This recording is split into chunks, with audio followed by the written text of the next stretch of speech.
this section is nutrition. So part 1, describe the advantages of breastfeeding and the common difficulties experienced by breastfeeding mother. Well, breast is best, right?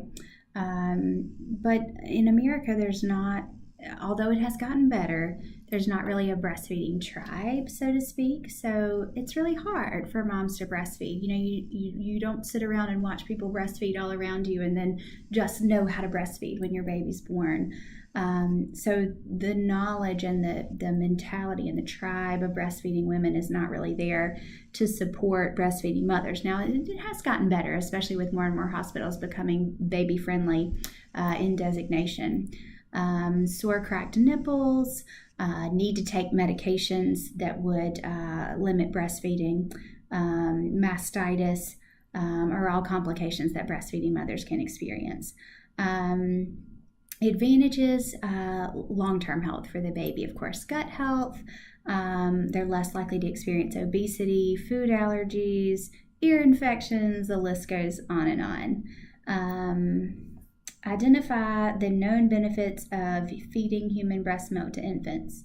I think I just said that. And they get an immunity boost, right? Because it's got some of mother's immunity in it, and it's got some stem cells in it, which are very healing.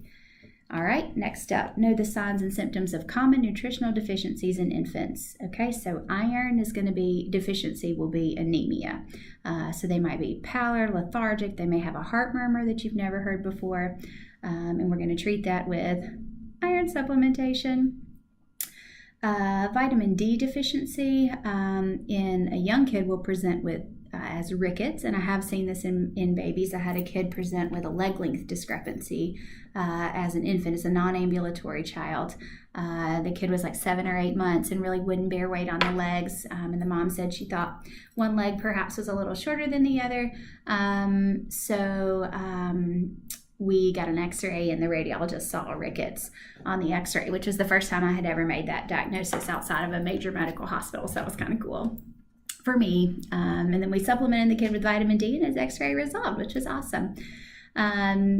In an older kid, it's going to be sort of that osteomalacia, fatigue, bone pain. We're learning more and more about vitamin D's role in kids with asthma and with acute exacerbations. I don't know enough about that right now to comment on it here, but just know that vitamin D may be found to play a role in other things later on down the road. Vitamin D is important. Fluoride. If you drink well water in this area, then you probably don't get enough fluoride. We do supplement for kids with well water, and you will experience that if you practice in a rural area. Otherwise, in Alabama, in the cities, the water does contain fluoride. And in fact, in some of the cities in Alabama, the water contains too much fluoride.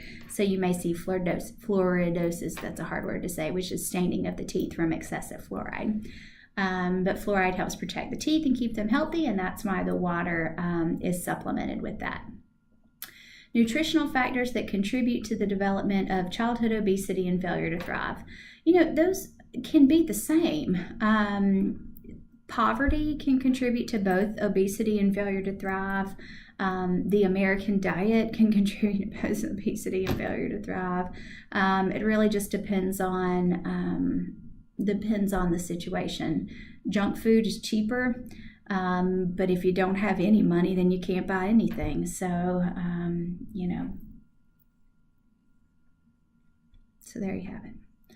Discuss the endocrine, cardiovascular, and orthopedic consequences of childhood obesity.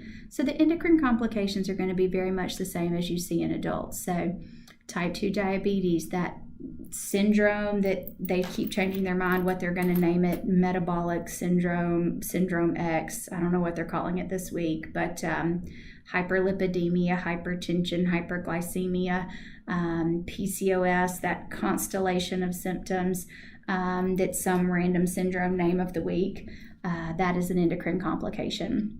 Remember, those kids are going to have the acanthosis nigricans on their neck as well. Cardiovascular, back in the day, when young men went to war and were killed, autopsies were performed on their bodies, and those young men already had coronary plaques. And we're talking men in their 18 to 20s. Now, granted, they were probably eating a lot more fried than what I consume currently, although I did eat French fries every day of my life in high school. So we need to be aware that those kids that are obese are going to have higher cholesterols. They're going to have plaque in their coronary arteries in their teen years, which is a little bit scary. Orthopedic consequences of childhood obesity, slipped capital femoral epiphysis. We need to be aware of that. These kids are also going to have a lot more strain on their bones, joints, and ligaments, so we need to be aware of the risk of injury. And as they become more physically active, we need to be watching for those kinds of things.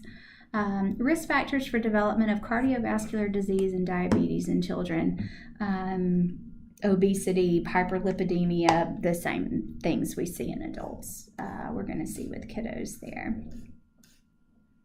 All right, that's the end of that section.